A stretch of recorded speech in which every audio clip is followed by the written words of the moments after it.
Angka kasus positif COVID mencapai rekor tertinggi dalam pekan terakhir tahun 2021, menurut laporan kantor berita AFP.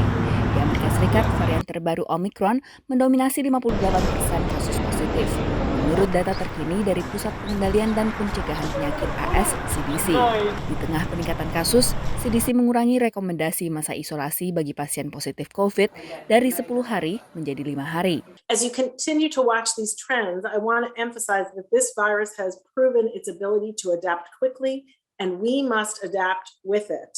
And it is in that context that last week, CDC updated our isolation and quarantine guidance for healthcare workers as we prepare for an anticipated surge in COVID-19 cases. Organisasi Kesehatan Dunia WHO khawatir dengan perkembangan varian Omicron yang lebih mudah ditularkan.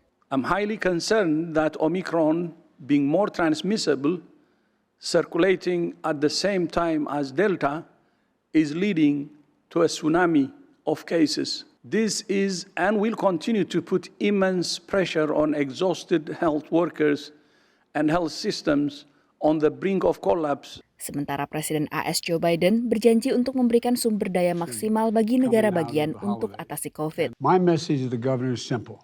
If you need something, say something. And we're going to have your back in any way we can. Biden juga mengatakan tidak ada solusi yang bisa dilakukan sendiri oleh pemerintah federal dan menekankan pentingnya andil pemerintah negara bagian. Garda nasional di sejumlah negara bagian seperti di Massachusetts, Maine, Connecticut, Ohio, dan Georgia diaktifkan untuk membantu penanganan peningkatan kasus di daerah masing-masing. Tugas personal Garda Nasional ini bermacam, mulai dari mendistribusikan APD, alat pengujian COVID mandiri, hingga logistik transportasi pasien dan kegiatan non-medis lainnya. Meski kasus COVID-19 di AS meningkat tajam, namun sebagian diaspora Indonesia yang tinggal di Amerika cukup optimistis dengan pengetahuan untuk menghadapi varian Omicron. Tentu tidak khawatir ya, tapi alhamdulillah ini persoalan ini udah boleh dibilang mereka udah mulai mengetahui seluk-beluknya si COVID. Jadi ke depan insya Allah semua akan teratasi. Berbeda dibandingkan musim dingin tahun lalu, perlawanan menghadapi COVID tahun ini juga telah lebih meluas. Secara medis kita udah punya arsenal vaksin yang cukup efektif untuk COVID varian ini. Tapi yang paling penting buat saya, kita tetap harus menjaga kesehatan kita.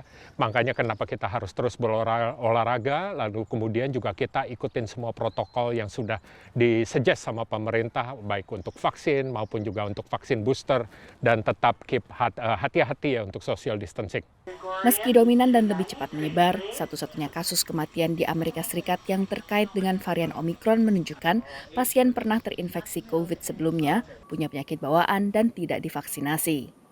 Dari Alexandria, Virginia dan San Francisco, California, Virginia Gunawan dan Andri Tambunan, VOA.